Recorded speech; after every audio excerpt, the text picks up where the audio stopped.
Snaps good, holds good, kick on the way by Conradi, end over end, and it is good! Kyle Conradi hit a 54-yard field goal, and Iowa State leads it 20-19!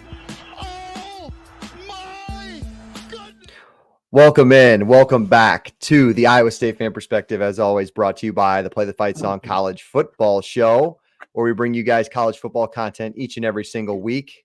Go back to our channel, look at our Sunday recaps from this week. We give a live show for our week 5 preview coming up here every single Wednesday, but you guys are tuning in. My name is Jake. I'm here with my co-host Justin, my brother JT. As always, we break you guys down each and every single week, the recaps from your Iowa State games, as well as previewing the week ahead. I think we're going to dive into a big Houston preview as we dive into finally the Big 12 slate is finally here. We're getting into conference play. We do want to talk about the victory on Saturday because we do celebrate victory Saturdays each and every single week when we get one, but not a ton to take away from it. The rest of the Big 12 pretty much started conference play, and I'm ready to as well. I'm really ready to see what Iowa State is capable of, because week 4 was pretty crazy, Justin, for most other teams in the Big 12 besides Iowa State. It was kind of a good week to play Arkansas State. You were the one in Jack Trice Stadium this weekend. Tell us a little bit about it. Any takeaways immediately that come to mind, or just kind of the overall Saturday itself from you? Just, it was kind of weird to be back in the stadium after the Iowa game, because we haven't really been back there after an Iowa win for a while to kind of see where we are. And I don't know, the whole vibe of the stadium with the team, with the fans, everyone just felt confident. It's just kind of a weird vibe they're not used to in Jack Trice that really kind of feels like this team is heading in the right direction.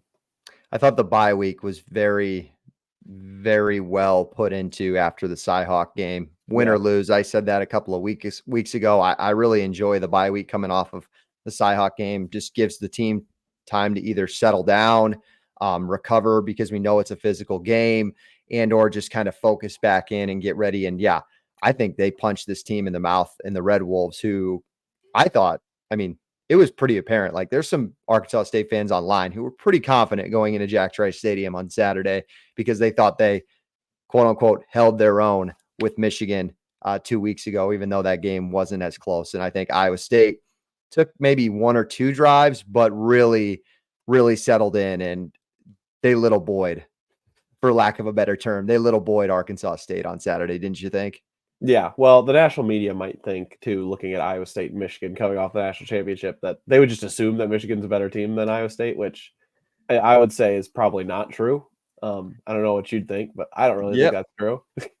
I said it in my preview last week for Arkansas State. Iowa State is leaps and bounds ahead of Michigan offensively. Defensively, I don't really know. I mean, if Iowa State had to travel to Ann Arbor, Iowa State would be probably a 6 or 7 point underdog, I'd have to say, just because that seems high. Home field advantage.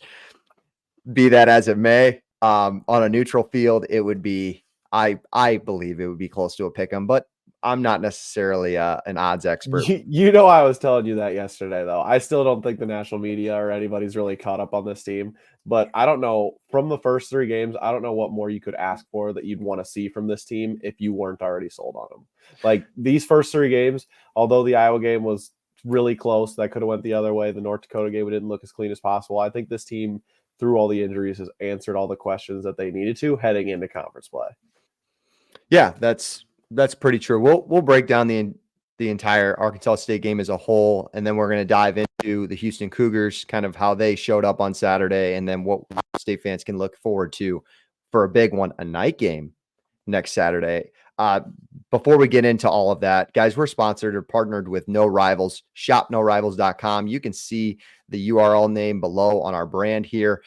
We got a couple of awesome hats. Justin's rocking the Mississippi State brand hat. That hat looks a lot cleaner than their offense, but it's still a great looking hat. Someone's got to back them during this trying time. That's true. And I enjoy my New Era cap for my Iowa State New Era cap, but Iowa State needs to partner with No Rivals. Go check those guys out at shopnorivals.com. Iowa State's not on there yet. I'm going to say it each and every single week. Go to the teams tab, go to request a team, and let's put in Iowa State 5 times a week. Let's do our due diligence, and then we can get a sick Ames hat or something, because they kill their designs. They're really cool. They got a lot of teams that you guys can shop for. Obviously, me and Justin like to support some other cool brands as well. So we love our partners over at No Rivals. I did this last week, went pretty well, got a lot of traction from it, and we're sticking to our words. We're going to do it again this week. At the end, when we give predictions, I want you guys to give a prediction on this Iowa State-Houston game as well. Drop a score, drop who you think is going to win. If you nail them both, we will give you guys a free hat over at No Rivals, but you got to be subscribed to us here at Play the Fight Song, and you have to use the code PTFS at checkout. Use the code PTFS at checkout to get yourself free shipping on each and every single hat over at our partners at No Rivals. We'll get into the prediction segment later. We'll get in the fun stuff. That's what we're here for. But we do have to talk a little bit about the Arkansas State game on Saturday. Justin, I know you said kind of the part you see there. Carson Hansen had a day. Iowa State allowed 182 total yards from the Red Wolves defensively on Saturday.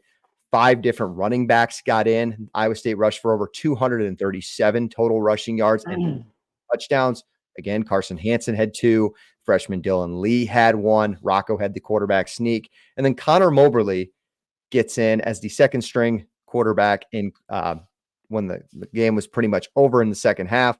I thought that was something to note. That would appear, I'm not so sure if he is our for sure second string, but maybe it was just a chance to get a young freshman in a game that, reps matter. That being all said, Justin, what was the biggest takeaway from when you were in Jack Trice Stadium on Saturday? For me, it's just, I think, honestly, where the coaching staff is at this point of the year. I mean, we kind of touched on it, the Iowa game, how I thought they were really on pace together and everything, kind of that poise and that camaraderie that we were talking about, even with the coaching staff.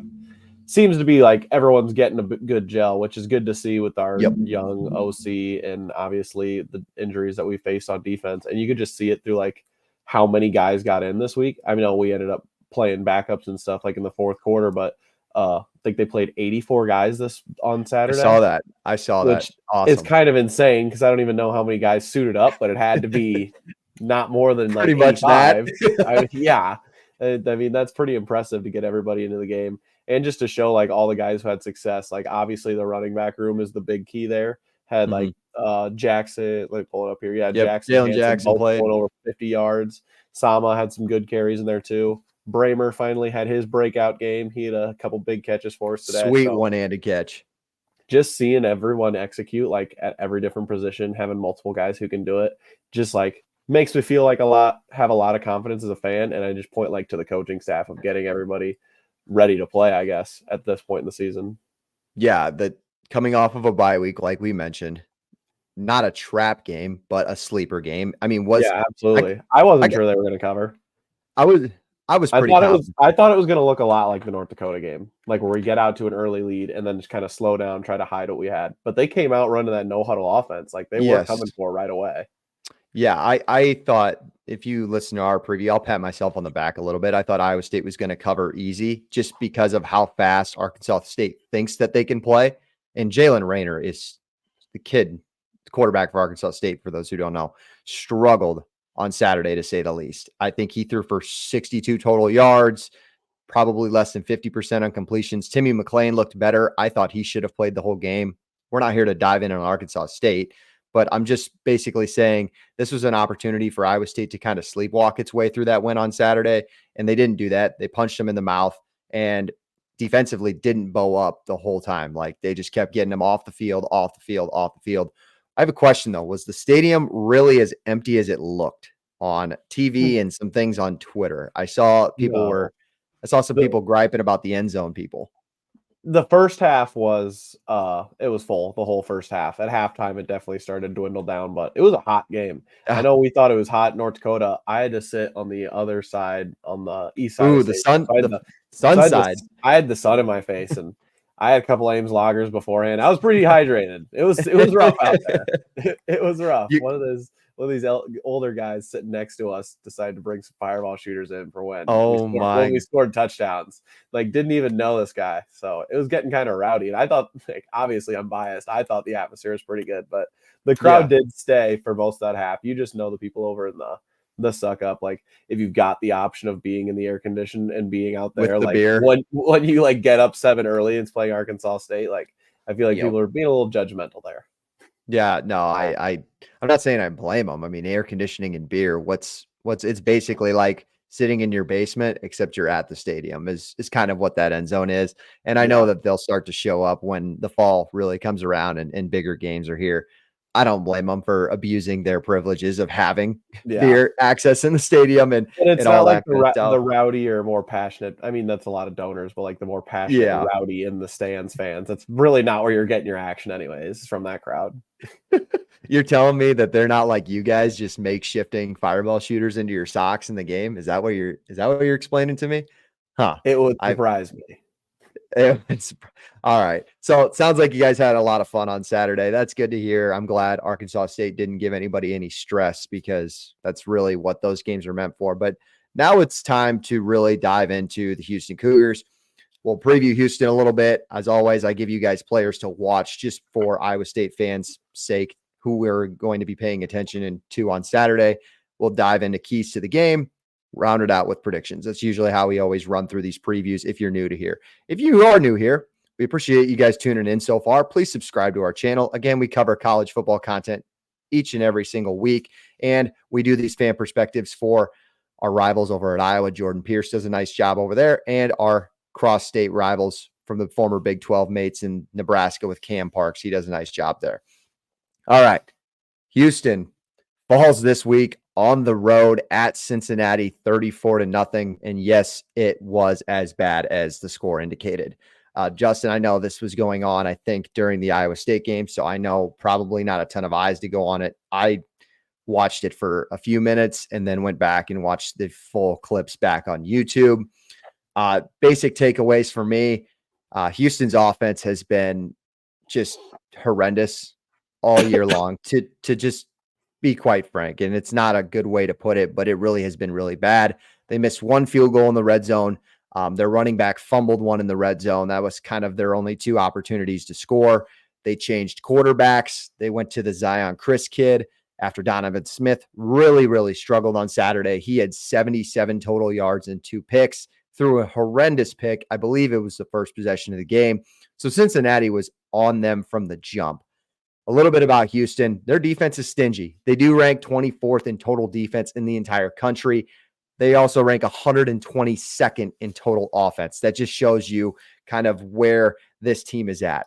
Some pretty good defense and some bad offense. The defense did what it could on Saturday, but every time it seemed like Cincinnati was always getting in good field position and they capitalized on it. And Houston's defense just couldn't bow up.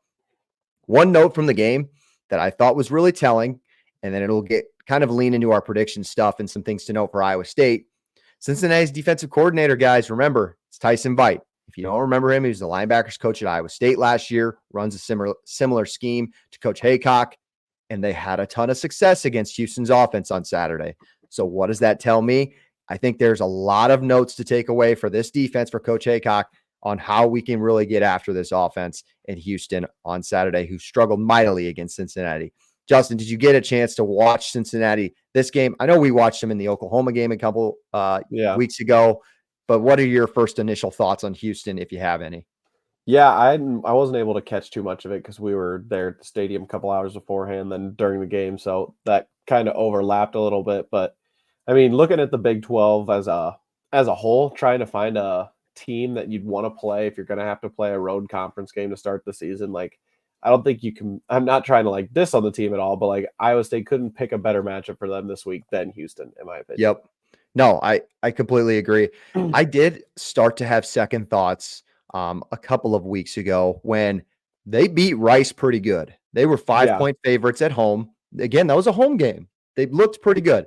They've looked terrible against UNLV at home, and they put up a fight against Oklahoma. But if you're a college football diehard and you know the entire landscape, you know that Oklahoma's offense is probably just as much of a train wreck right now than Houston was. So those two trains colliding a couple of weeks ago and Houston losing 12-16 kind of makes sense looking back on it I mean, am I wrong in saying that?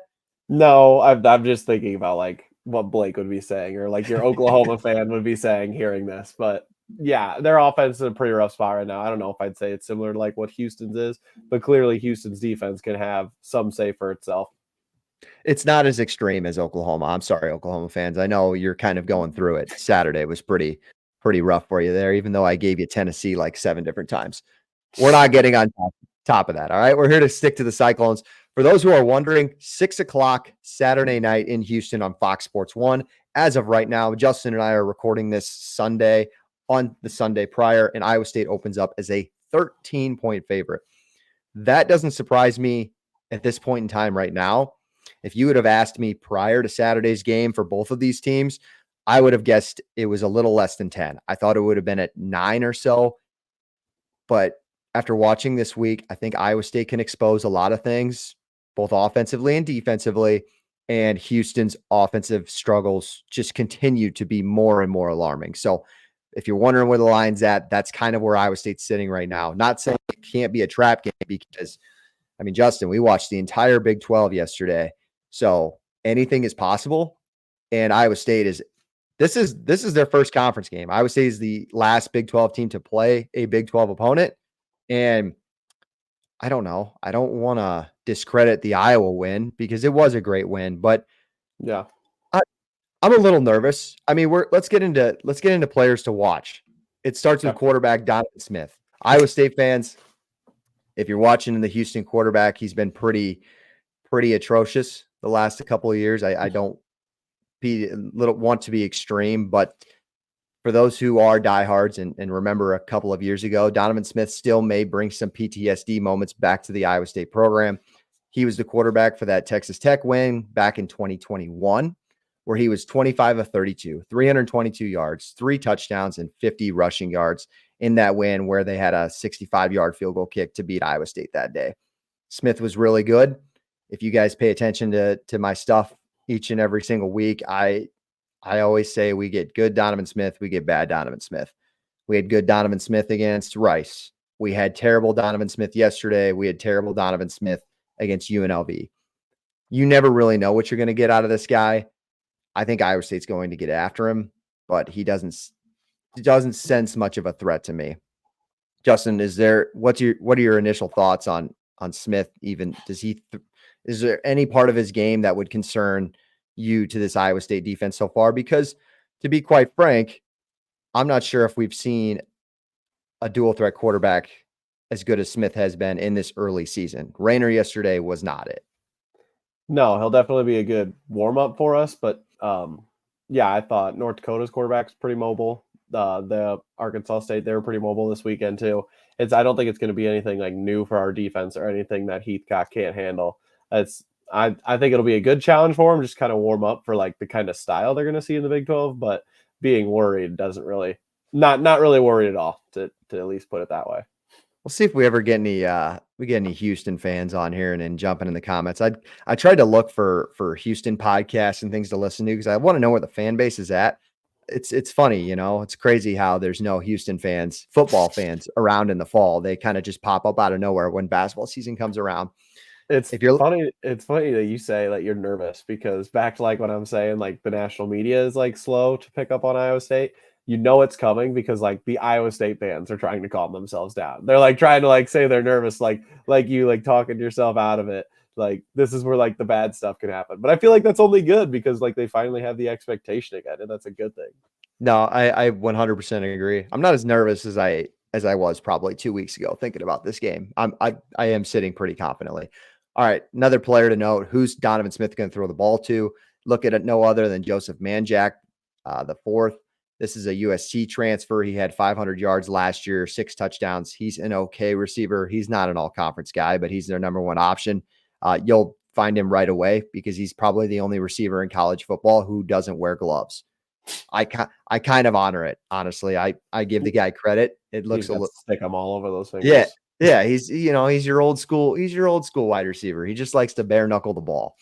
On defense, I look at cornerback AJ Halsey. This is one of their leading tacklers, and I look at linebacker Michael Batten. He led the team in tackles against Oklahoma. He put some pressure on Jackson Arnold. He was a guy that kind of stood out to me, and I'm sure he's going to be flying around the field making plays against Iowa State as well. So those are a few guys offensively and defensively for Houston that you want to keep an eye out for. Now, let's talk about a little bit more about Iowa State. Let's put some keys to the game. Before I give mine, Justin, right away, talking about this team, do you have your first key to the game for Iowa State to win on Saturday? I think if we can get an early push in the game, kind of like we did this weekend, and start running the ball, I think that'll be a big thing to see. We touched on how their defense has played at the 23rd best rate in the nation so far, and I think if they are able to stop our run game and make us one dimensional, that's going to make all the difference for them. Not that I don't think we're going to have success passing, but if we're more dimensional, we're going to be a lot easier to game plan against. So that's like what I worry about the most, because honestly, I don't really see much of an issue for our defense at all. So it's pretty much how much are they going to be able to slow down our offense? Yeah, that was going to be my question. Rocco was a little inaccurate yesterday. Is there any concerns from your side about that? Do you think it's just an anomaly? Do you think he's going to get better? I didn't have much to worry about with it, just because I know he's still a young quarterback and still learning. And as long as he's making the right reads, I'm not going to worry about a quarterback. It's when they're not seeing the defense that well is when it's concerning. I think they're still getting on page with the receivers and the timing with everything. So that's going to come as the season goes. But as far as him just missing passes, like, really doesn't concern me at all. He runs the offense really well. And like, that's pretty much the biggest thing that I'd trust with a quarterback. He looks a lot more confident than, I don't know, wouldn't you say 50% of the Big 12 quarterbacks yesterday? I know we had this conversation in our text thread. Absolutely. I don't know if it was you I was texting or if it was my buddies I was telling after when we were watching some of the other games. It was like, you can't tell me he's not top 3 quarterback in the Big 12. It's obvious. I think this because Iowa State's rivals with Kansas State, so it pissed me off a little bit. I was like, in what world is Avery Johnson a better quarterback than Rocco Beck? Like, what has he shown that makes him a better quarterback than Rocco Beck? The answer is nothing. But no, like, if you ask anybody, like, everyone will just automatically say, like, oh, Avery Johnson. But that's just like one example.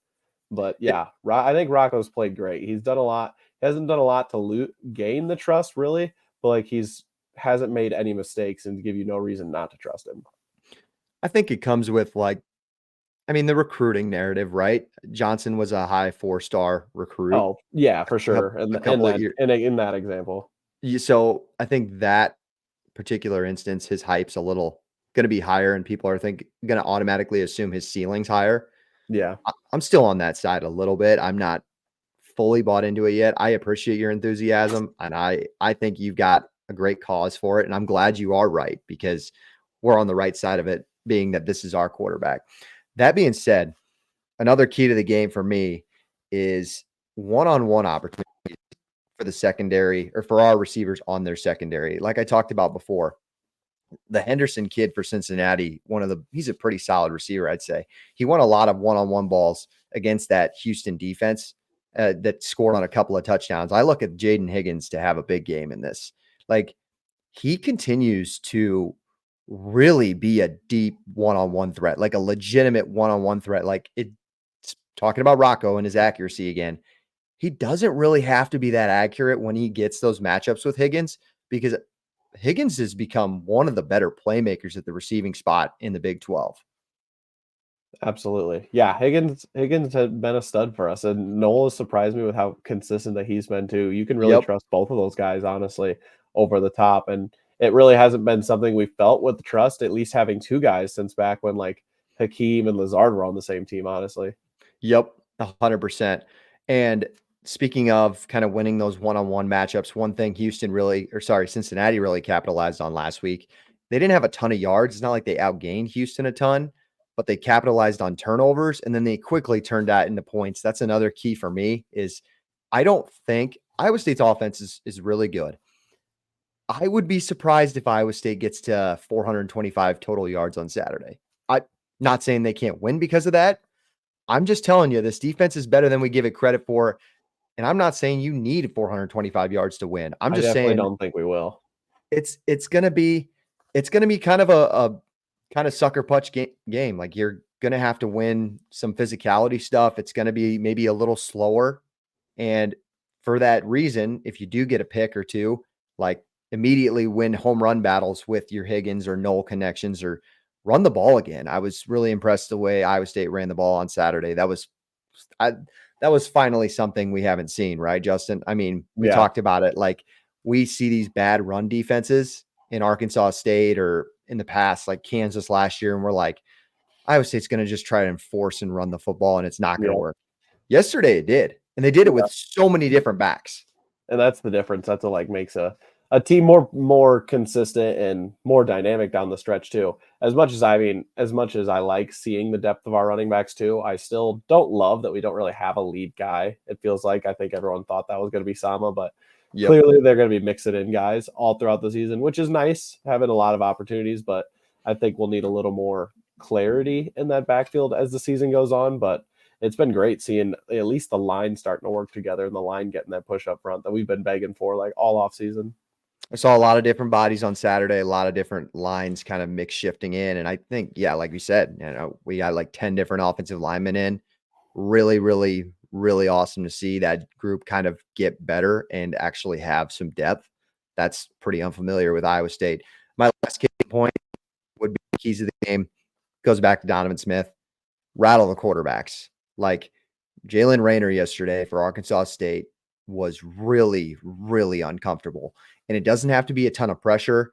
I think Big Citrus, Dom Orange could be a force in the middle. Kennard Snyder looked good. Tyler Onyedam's been kind of quiet this year, and I think he's due for a breakout game. You don't have to bring a bunch of linebackers. Keep them out in coverage. But did you know that Iowa State is number 1 in the country right now in defensive passing efficiency? Really? Number 1 in the entire country at 74. Doesn't surprise me with our secondary guys at all, but that means how good the pass rush has been.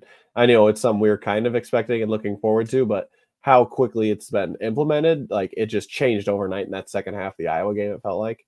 And yeah, it's been kind of crazy.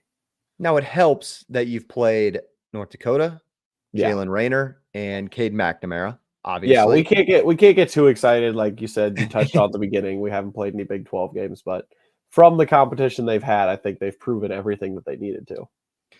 So going on the opposite side of that, you want to know where Donovan Smith ranks in passing efficiency? Try 108th. 108th in passing efficiency. So they actually went to the Zion Chris kid yesterday. He might get into. He looks really similar to Donovan Smith. Average arm, kind of slow in the pocket, can somewhat use his legs, but I really think Iowa State can get after either one of these quarterbacks. Just don't let Houston run the ball. Like, they want to run the ball, and that's where they're going to find success first. If you limit these quarterbacks, I think Iowa State's defense is going to just have a field day. And you got to communicate with Tyson Veit. Like, I'm sure they're still good with him, and I'm sure he's going to be throwing him tips on how to go get after this Houston offense as well. All right, Justin, let's put a bow on this. Prediction time. Before we get into that, again, we're partnered by our partners over at No Rivals. ShopNoRivals.com. Use the code PTFS at checkout. PTFS at checkout. Get you guys free shipping. Again, comment below who you think is going to win this game between Iowa State and Houston, and then give us a score prediction. You go 2 for 2. You get a free new hat over at No Rivals. Got to be subscribed to the channel, like the video, and you've got to use the code PTFS. All right. Justin, did you know Iowa State has won its last 5 regular season road games under Matt Campbell since going back to the Oklahoma loss last year? They rattled off 5 straight since then. You got Kansas State, BYU, Baylor, Iowa, and Cincinnati. Yep. So I really, since that Ohio game where the team got food poisoning or whatever it was, it feels like Matt Campbell has his guys locked in on the road. Like, they're a different type of locked in on the road than they are even at home at Jack Trice Stadium, unfortunately. But in this instance, it's a good thing. Prediction time. Obviously, give us a winner, give us a score. What are your thoughts overall going into the Saturday? This might not surprise you. I'm going 27-3 Cyclones. Okay. And I know that's covering by quite a bit, but like I said, I don't really think the the national spotlight and the betting markets have really come around on Iowa State yet, just because they haven't really played any that stiff of competition, and they've only covered the 1 or 2 times. But I don't know. I've seen what I need to with the offense. I think it's dynamic enough that I know this defense is pretty stingy, but I think Iowa State right now has got so many viable options that they can go to that just makes them so tough to stop if they're not turning the ball over. And like you touched on with the defense, I think we're going to be if we can get pressure like we have these last 2 games, that's going to play right into our hands and shouldn't be that much of an issue for the defense unless we're turning it over and putting them in bad spots. Yep. Over under also set at 43.5. So Vegas thinks this is going to be a low scoring game. I think your prediction has us under. They think we'll give up at least 14 points. I don't think so. I'll have to go back and look. I don't know if the game props are still out there or the team props are still out there for Houston right now, but I'll have to go back and check later. I just want to see Rocco come out and be a little more efficient, and I need him to just be a little more accurate. I want this offense to be fast pace, up and down the field, completing short yardage throws, running it a little bit. I want you to stay on the field for a long time. Keep the ball out of Houston's offense just to kind of get them out of rhythm, and then get 10 points in the first quarter. Start your dominance a little bit early, get 10 points in the first quarter. I really think that from what I saw from Cincinnati's defense last week and with Coach White, I think there's a recipe for Iowa State to have a lot of success defensively on Saturday. I think Iowa State wins this one.